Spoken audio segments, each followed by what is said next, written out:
दोस्तों नमस्कार। Sign skill में आप सभी का स्वागत है। Blog article writing like a pro, इसका ये सेकंड पार्ट है जिसके अंदर हम लोग क्या स्टेप्स होने चाहिए ब्लॉग राइटिंग आर्टिकल्स करते समय। मतलब ब्लॉग आर्टिकल्स को अगर आपको लिखना है तो कौन कौन से स्टेप्स हैं जो आपको फॉलो करने चाहिए और एक्चुअल में क्या फॉर्मेट होगा ब्लॉग आर्टिकल्स का, ये हम लोग जानेंगे। सबसे पहले आपको ये समझना पड़ेगा कि क्या ऐसे फैक्टर्स हैं जिसके कारण कोई भी ब्लॉग आर्टिकल रैंक करता है गूगल में। अगर आपने ये समझ लिया तो आप ये समझ जाओगे कि आखिर में मुझे लिखना क्या है और क्यों लिखना है। ठीक है। देखो, सबसे सबसे ज्यादा इंपॉर्टेंट चीज जिसके बगैर कुछ नहीं होने वाला वो है कि आपकी साइट रैंक करनी चाहिए। आप बोलोगे कि मैं सर मैंने एक आर्टिकल बहुत अच्छे से लिखा और 1 महीना हो गया, 30 डेज हो गया, अभी तक वो रैंक नहीं करा। उसका कारण ये है कि आपने सिर्फ एक आर्टिकल लिखे हैं। आपको कंसिस्टेंसी सबसे पहले शो करना पड़ेगा। जिस लेवल का अभी के समय में कंपटीशन है आर्टिकल राइटिंग में, और जिस जिस तरह की कंपनियां आ गई हैं, अभी हर कोई चाहता है कि यूट्यूब और गूगल इन दोनों जगहों पे अपना जो है एक छत्र साम्राज्य स्थापित करना चाहता है। उस सिचुएशन में, मतलब इस ऐसी सिचुएशन में आप एक आर्टिकल लिख करके आप सोचोगे वो रैंक कर जाएगा और मैं लाखों रुपए कमा लूंगा, वो पॉसिबल नहीं है। आपको इस तरह से अपनी सर्विस डेली बेसिस पे देनी पड़ेगी। अच्छे आर्टिकल्स का कलेक्शन दिखाना पड़ेगा कि मेरे पास अच्छे आर्टिकल्स हैं। तब जाकर के गूगल समझेगा कि ये बंदा सही काम कर रहा है, ऑनेस्टी के साथ काम कर रहा है। फिर जाकर के आपकी साइट्स जो है रैंक करनी शुरू करेंगी अलग अलग कीवर्ड्स पे। ठीक है। तो यहाँ पे जो है सबसे इम्पोर्टेंट फैक्टर है रैंक करवाना, चाहे आप अपने लिए काम कर रहे हो या किसी ऑर्गेनाइजेशन के लिए काम कर रहे हैं। दिमाग में होना चाहिए मैं फर्स्ट टू फिफ्थ, ठीक है, मतलब फर्स्ट पोजीशन से लेकर के फिफ्थ पोजीशन तक मैं रैंक करवा सकता हूँ। ये रैंक करवा सकता हूँ का मतलब क्या है? जैसे सपोज मैंने एक गूगल पे सर्च करा या फिर मैंने एक आर्टिकल आर्टिकल लिखा कि government jobs in India India for 30 years people. ठीक है। 30 साल के लोगों के लिए जो है गवर्नमेंट जॉब कौन कौन सी है इंडिया में, उसके ऊपर में मैंने आर्टिकल लिखा। अब ये गूगल पे रैंक करे, ठीक है, तो मुझे इसे इस तरीके से लिखना पड़ेगा कि ये टॉप 5 पोजीशन पे आने लायक बन सके। ठीक है, मतलब ऐसा नहीं कि ये मतलब लिखा और ये टॉप 5 पे चला जाएगा, नहीं। जो ऑलरेडी ऑब्वियस है कि बहुत सारे लोगों ने लिखा होगा, तो ऑलरेडी जिन्होंने लिखा है आपको उसके आर्टिकल्स को देखना होगा, समझना होगा कि उन्होंने कैसे लिखा है, मैं उनसे बढ़िया कैसे लिखूंगा और क्या क्या चीजें हैं। 4 फैक्टर्स होते हैं इंपॉर्टेंट, उन 4 फैक्टर्स का ध्यान रखते हुए आप अपने आर्टिकल्स को जब लिखोगे तो वो तुरंत तो नहीं जाएगा क्योंकि आपने अभी स्टार्ट करा है, लेकिन कुछ समय के बाद जो है वो ऑब्वियस है वो टॉप 5 के अंदर दिखेगा। मैं अपनी बताऊं तो निशांति एकेडमी डॉट इन मेरी साइट थी, जहां पे स्टार्टिंग में जब मैं बिल्कुल इनिशियल फेज में था तो मैं आर्टिकल्स खुद से लिखता था। तो जब मैं लिखता था तो स्टार्टिंग के मैंने तकरीबन तकरीबन 70 या 80 आर्टिकल्स लिखे थे। और सबसे मजे की बात मैं बताऊंगा तो आप लोगों को यकीन नहीं होगा, मैंने सिर्फ 15 आर्टिकल जब लिखे थे तो उसी समय मैंने अपने साइट से तकरीबन तकरीबन 25 से 30 हजार रुपए की अर्निंग कर ली थी। आप बोलोगे सर आपने तो लास्ट वीडियो में बताया एटलीस्ट 100 आर्टिकल्स होने चाहिए, 100 से 150 आर्टिकल होने चाहिए, आप 15 आर्टिकल में कैसे कमा रहे हो? तो डिपेंड करता है कि क्या चीजें सर्च करी जा रही हैं और उस सर्च करी जा रही चीजों में कितने सारे साइट्स हैं जिन्होंने उस टॉपिक को कवर करा है। तो मैंने उस 15 आर्टिकल में ऐसे टॉपिक्स कवर करे थे जिसमें किसी ने कुछ भी नहीं लिखा। मैंने उसमें अच्छी चीजें डाली जिसके कारण जो है वो साइट रैंक करा और तुरंत एडसेंस भी अप्रूवल हो गया उसमें, इन मात्र 15 आर्टिकल्स में। और मैंने 1 महीने के अराउंड में 25 से 30 हजार की अर्निंग भी कर ली। ठीक है।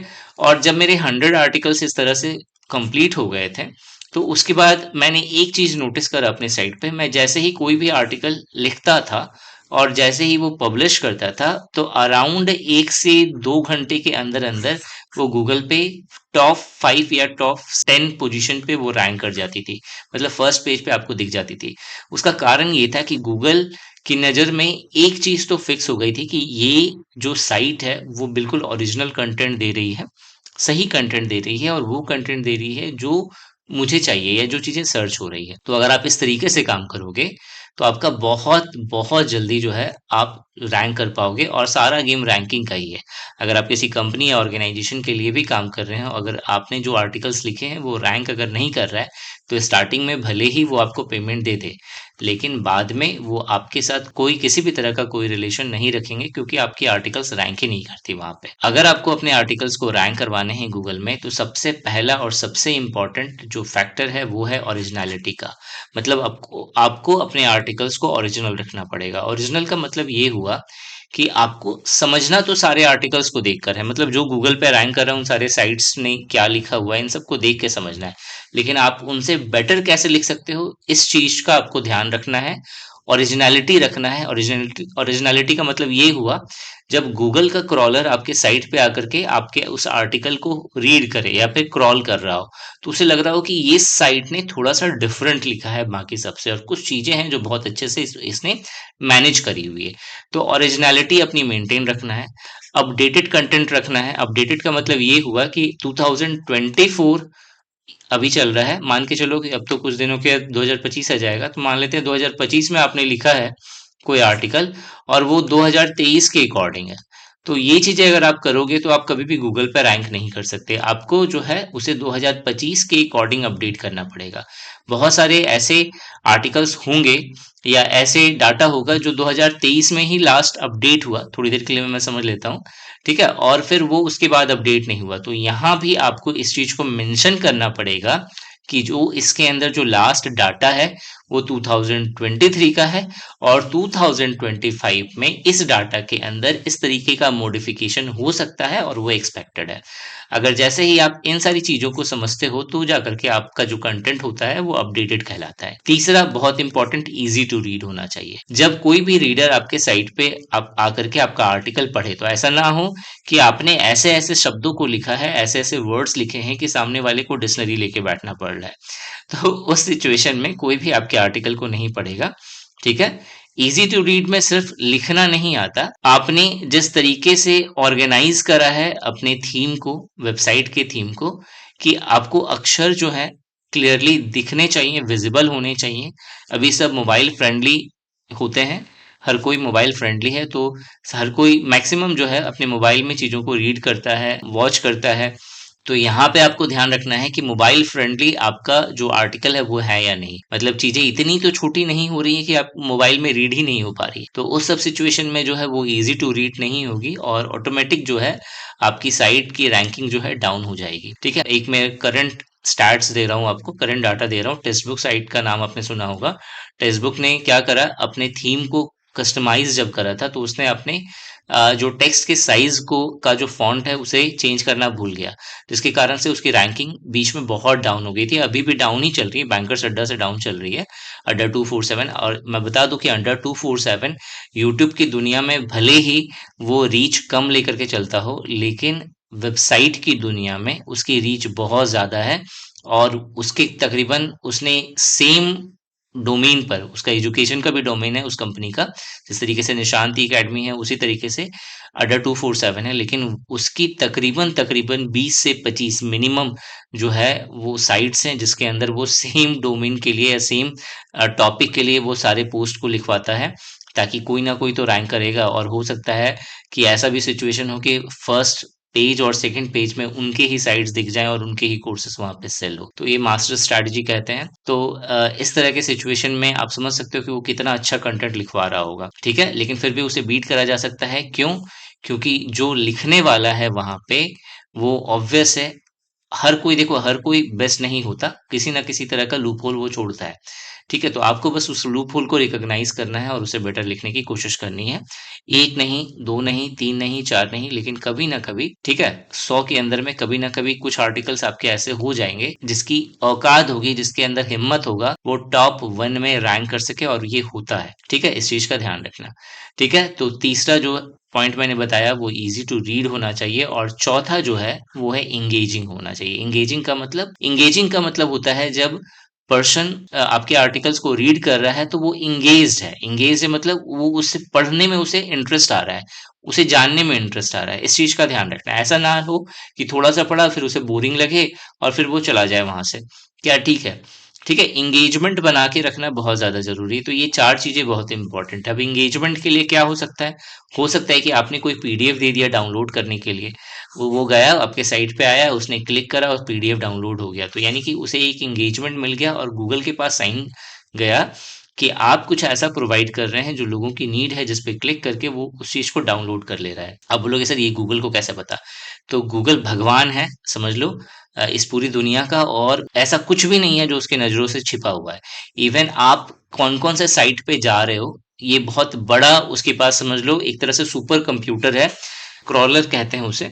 ठीक है, जो हर एक चीज यूजर की नोटिस करता है कि वो क्या कर रहा है, कौन से साइट पे जा रहा है, क्या क्या चीजों में इंटरेस्ट है, कौन से टेक्स्ट पे क्लिक करता है ज्यादा, किस तरह के टेक्स्ट पे क्लिक करता है ज्यादा, ठीक है, क्या डाउनलोड करने में इंटरेस्टेड है, ताकि उससे जो है अपने यूजर का इंटरेस्ट समझ में आए और उसके अकॉर्डिंग उसे वो ऐड दिखा सके। तो आपको हमेशा ध्यान रखना है कि आपका कंटेंट ओरिजिनल हो, अपडेटेड हो, इजी टू रीड हो और इंगेजिंग होना चाहिए। ठीक है, नेक्स्ट जो है वो है स्टेप्स मस्ट टू नो। आपको कुछ स्टेप्स हैं जो आपको पता होने चाहिए। सबसे पहला स्टेप है, जब भी आप आर्टिकल लिखोगे तो पहला स्टेप होगा रिसर्च एंड ऑब्जर्वेशन का।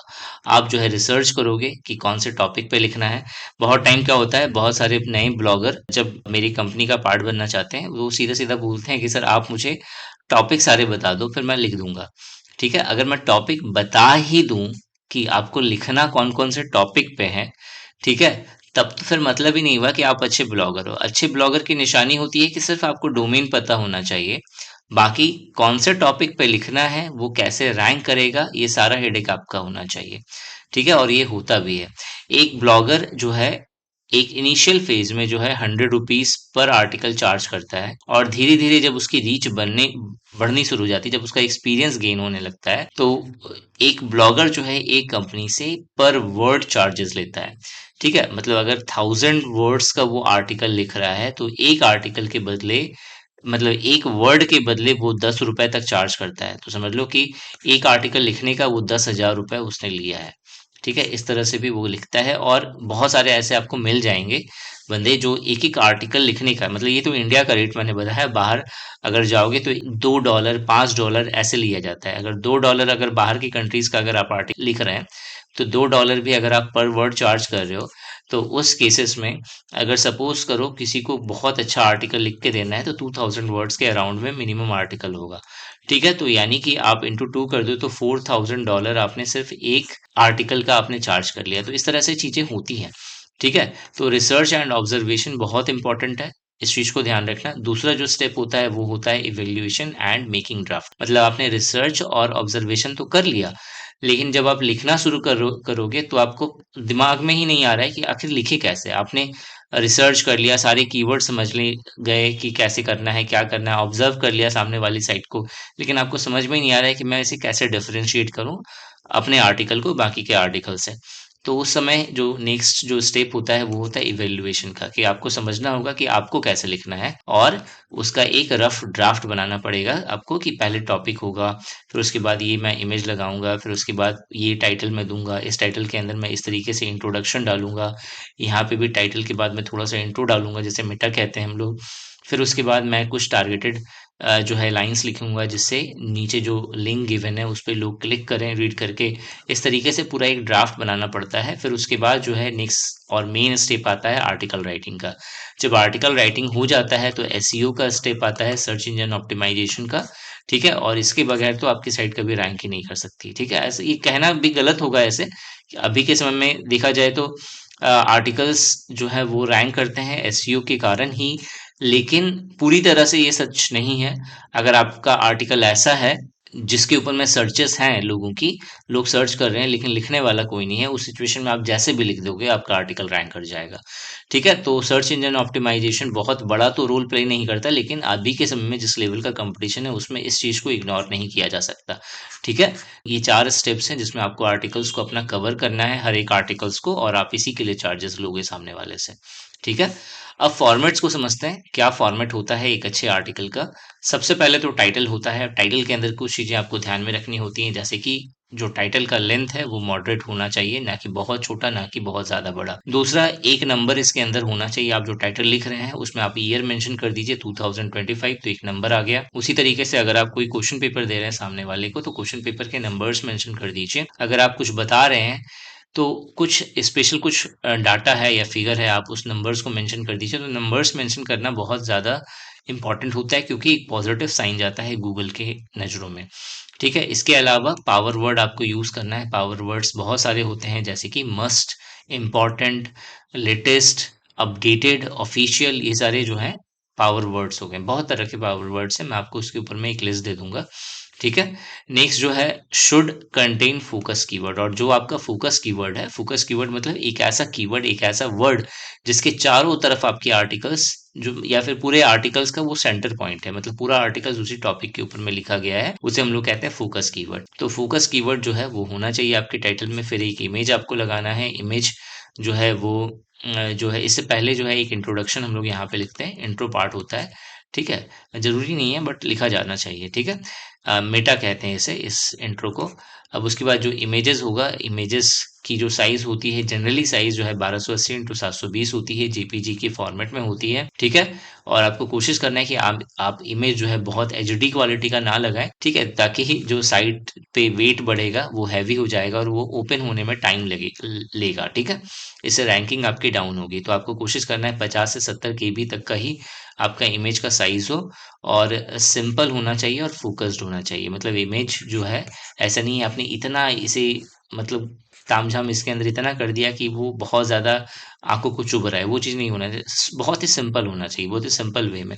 ठीक है, और फोकस्ड होना चाहिए, मतलब जो आप अपने आर्टिकल्स में बता रहे हो उसके मेन मेन पॉइंट्स आपके इस इमेज में शो होने चाहिए।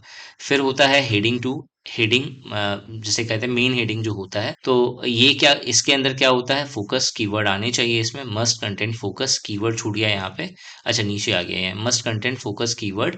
और एटलीस्ट एक आर्टिकल के अंदर हम लोग 3 से 4 बार जो है मिनिमम जो है आपको हेडिंग यूज करने चाहिए। ठीक है, आप ज्यादा भी यूज कर सकते हैं, लेकिन 3 से 4 बार तो करने ही चाहिए। ठीक है, इसके अलावा जो है नेक्स्ट है पैराग्राफ। पैराग्राफ जब भी आप लिखेंगे तो इंगेजिंग होना चाहिए, इजी टू रीड होना चाहिए, रिलेवेंट होना चाहिए एज पर दी हेडिंग। क्योंकि आप हेडिंग लिख रहे हैं, उसी के अंदर फिर पैराग्राफ को आप लिखोगे, तो पैराग्राफ जो है वो हेडिंग से मिलता जुलता होना चाहिए। ऐसा ना हो कि हेडिंग जो है कुछ और कह रहा है और इसके अंदर जो आपने लिखा है वो कुछ और कह रहा है, वो चीजें नहीं होनी चाहिए। रिलेवेंट एज पर दी हेडिंग, मतलब जो हेडिंग है उसके अकॉर्डिंग रिलेवेंट होना चाहिए, और टारगेटिंग होना चाहिए। टारगेटिंग का मतलब ये है कि सपोज करिए आप मेरे लिए आर्टिकल लिख रहे हो, मेरी कंपनी के लिए, निशांति एकेडमी कंपनी के लिए आप आर्टिकल लिख रहे हैं, तो उस सिचुएशन में क्या होगा, उस सिचुएशन में सपोज मेरे कोर्सेस वगैरह सब सेल होते हैं, तो अगर आप यूपीएससी के किसी एक टॉपिक के ऊपर में आर्टिकल लिख रहे हैं, तो आपका ये माइंडसेट होना चाहिए कि मैं उसे ऐसे मॉडिफाई करूं कि पढ़ने वाला जो है वो कहीं कभी ना कभी मेरे कोर्सेस में इंटरेस्ट शो करे अपना, और एक बार जो लिंक गिवन होगा उस पर क्लिक करके मेरे कोर्सेस को विजिट करे, या फिर मेरा एप्लीकेशन जो है वो डाउनलोड करे। तो इसे हम लोग टारगेट कहते हैं। तो वो टारगेटेड होना चाहिए। नेक्स्ट होगा सब हेडिंग। सब हेडिंग जो है वो रिलेवेंट होना चाहिए, एक्सप्लेनेटरी होना चाहिए, और एटलीस्ट 2 से 3 तो मिनिमम होने ही चाहिए। सब हेडिंग, टेबल जरूर यूज करिए अपने हर आर्टिकल में। टेबल रिलेवेंट होना चाहिए। इसके अंदर एक हेडर का सेक्शन होना चाहिए जो आपके टेबल को डिफाइन कर सके। ये रैंकिंग में बहुत इंपॉर्टेंट होता है। पॉइंट वाइज ओवरव्यू यहाँ पे जरूर देना चाहिए। और फिर और कोशिश करिएगा कि आपका टेबल जो है वो आर्टिकल के स्टार्टिंग में ही है। स्टार्टिंग मतलब टाइटल इमेज हो गया, स्टार्टिंग के आपने इंट्रो लिख दिया, उसके बाद जो है आपने टेबल को इंसर्ट कर दिया। एकदम लास्ट में टेबल को कभी मत इंसर्ट करना। ठीक है, उससे ये पता चलता है कि टेबल के अंदर कोई खास इन्फॉर्मेशन नहीं है। उसी तरीके से इमेज के केस में भी वही चीजें हैं। आपको इमेज जो है स्टार्टिंग में ही इंसर्ट करना है, एकदम लास्ट वाले इमेज को गूगल बहुत ज्यादा रिलेवेंट नहीं मानता। ठीक है, टेबल के बाद जो है एक जो लास्ट सेक्शन होता है वो होता है एफएक्यूज का, जिसके अंदर आपको एफएक्यू लेने हैं। कोशिश करिएगा ऐसे एफएक्यू लिखने का, एफएक्यू मतलब फ्रीक्वेंटली आस्क्ड क्वेश्चंस। ठीक है, तो फ्रीक्वेंटली आस्क्ड क्वेश्चंस के अंदर होगा क्या, उस आर्टिकल से जुड़े हुए क्या क्या डाउट्स हो सकते हैं जो रीडर्स के मन में, उसे आप एफएक्यू के फॉर्मेट में लिखोगे। बहुत ही शॉर्ट समराइज वे में लिखा जाता है इसे। एकदम टू द पॉइंट लिखा जाता है इसे। और कोशिश यही रहती है कि 5 से 10 एफएक्यूज तो होने ही चाहिए हर एक आर्टिकल के अंदर। ठीक है, तो ये तो था फॉर्मेट जो जैसा आपको लिखना है।